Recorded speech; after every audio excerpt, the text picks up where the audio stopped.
Robert Dust, el asesino que confesó ser un asesino serial.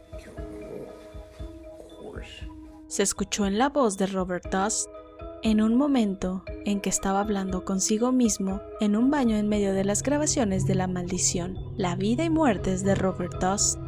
La realidad es que el mismo Robert Dust reveló un oscuro secreto en una de las últimas entrevistas de su documental de HBO en el 2015. Aparentemente sin darse cuenta, reveló que mató a su mujer, a su amiga y a su vecino. El millonario agente inmobiliario se declara culpable sin saber que estaba siendo escuchado. Pero, ¿culpable de qué? Esta es su verdad. No olvides darnos like para continuar con más historias como esta aquí en Bombilla Azul. Después de 39 años, Robert Dust está siendo juzgado por la desaparición de dos de las mujeres más importantes de su vida. Su esposa, que misteriosamente desapareció en 1982, y el homicidio de su íntima amiga Susan Berman. Pero para entender por qué tuvieron que pasar tantos años para que por fin hubiera algún tipo de justicia, hay que entender que él no es cualquier mortal. Es el heredero de una de las familias más ricas de los Estados Unidos. Robert Dust nació en cuna de oro. La fortuna de su familia la empezó su abuelo. Su vida ha estado marcada por tragedias, ya que a los 7 años, Robert Dust presenció la muerte de su madre. Según cuenta, esa fue la última vez que Robert la vio. Literalmente fue su último adiós. A partir de ahí, su vida quedó marcada como la de muchos psicópatas y asesinos. Y no me malinterpreten, no estoy justificando ni victimizándolo, pero es una realidad que contada tantas veces desde la ficción suena cliché. En 1973, Dust decidió que era hora de establecerse y Kaylin McCormack se convirtió en su esposa. Su vida de pareja no iba muy bien. Sufría maltratos por parte de Robert y después de años de maltrato, ella decidió que era momento del divorcio. En una fiesta de Año Nuevo, Kaylin fue a celebrarlo con una de sus mejores amigas. Durante esa fiesta, Kaylin le confesó: "Si algo me pasa, lo sabrás. Tengo miedo de que me haga algo". Esas fueron sus palabras después de recibir una llamada de su esposo muy alterado. Aquella llamada marcó su destino, ya que nunca más se le volvió a ver. Robert tardó 5 días en avisar a la policía de la desaparición de la mujer que según él más amaba. Durante este tiempo, él comenzó a tirar pertenencias de su esposa a la basura, y eso fue suficiente para convertirlo en el principal sospechoso de un misterioso caso de desaparición.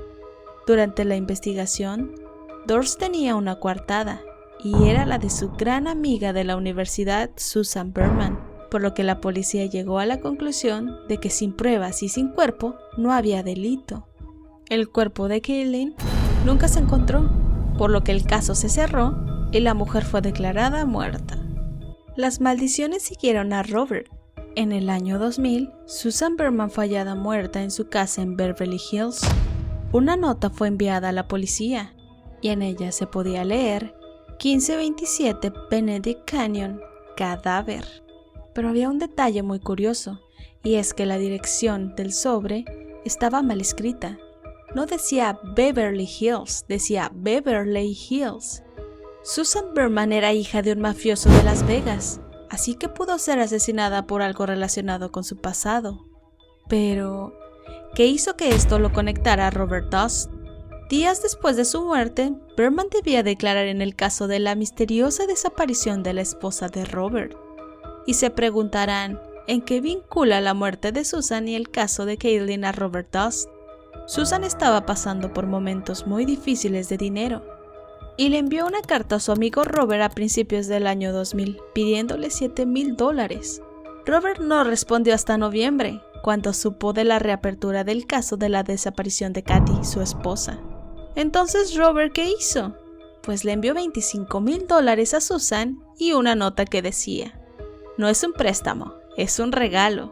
Se cree que Robert sospechaba que su amiga Susan hablaría con el fiscal y decidió asegurar su silencio matándola. Sin embargo, los detectives nunca encontraron evidencia que conectara a Robert, así que él siempre afirmó ser inocente en este caso y en el de su esposa.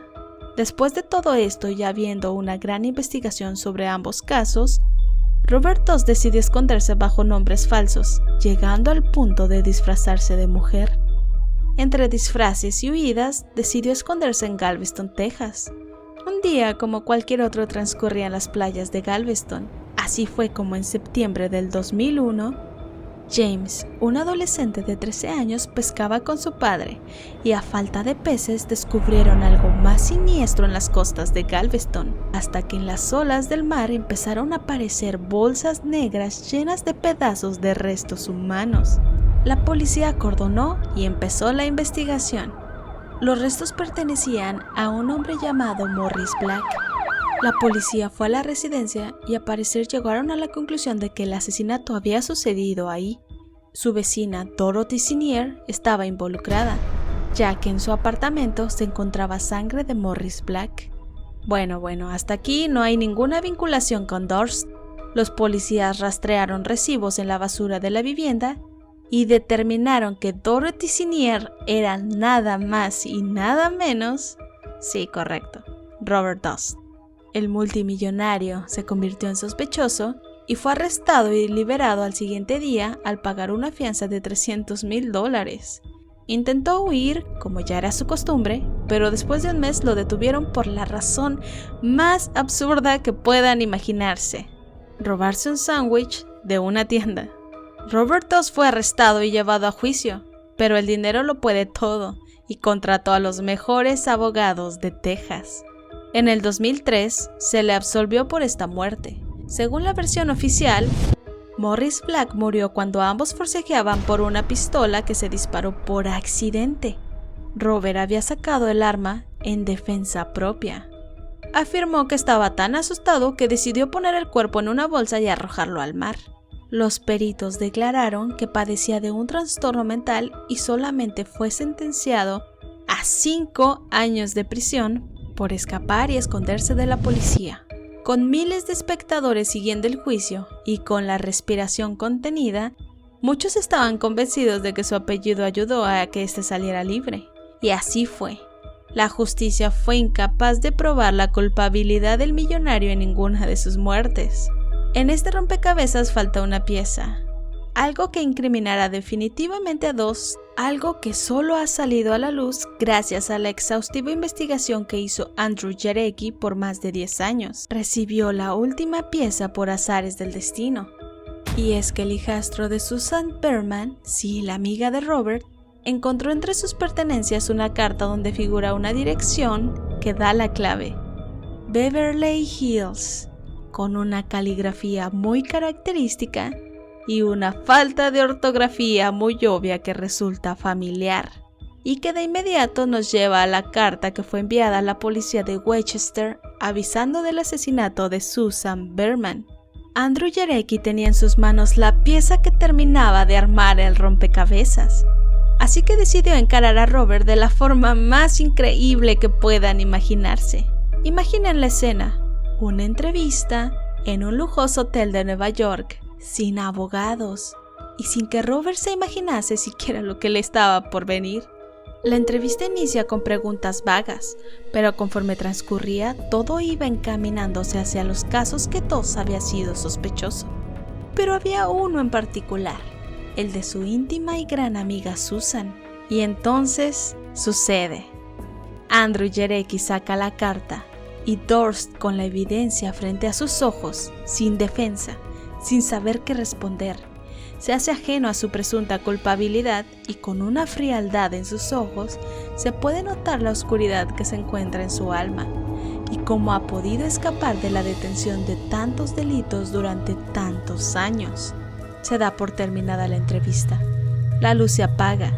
Durst decide ir al baño sin percatarse que el micrófono aún estaba encendido y que todo lo que decía estaba siendo grabado. En un momento de estrés máximo, Robert Doss confesó: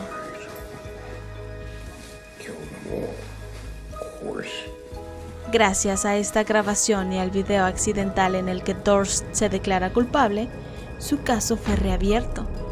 La fiscalía lo acusa de la muerte de Susan Berman en el año 2000 y tienen la intención de incluir la desaparición de Caitlin McCormack. Como era de esperarse, Durst niega papel alguno en la desaparición de su esposa y afirma que no mató a su amiga Berman. Durst padece de cáncer y utiliza silla de ruedas. Se cree que por motivos de salud, tal vez ni siquiera viva hasta el final del caso. ¿Crees que fue un error de Durst? ¿O simplemente está llevando su arrogancia hasta sus últimas consecuencias? Alguien que ha podido esquivar la justicia por tantos años, en el fondo sabe que no tiene pruebas comprometedoras. ¿O tú qué piensas? Queremos saber tu opinión. No olvides darle like, comentar y suscribirte. Adiós.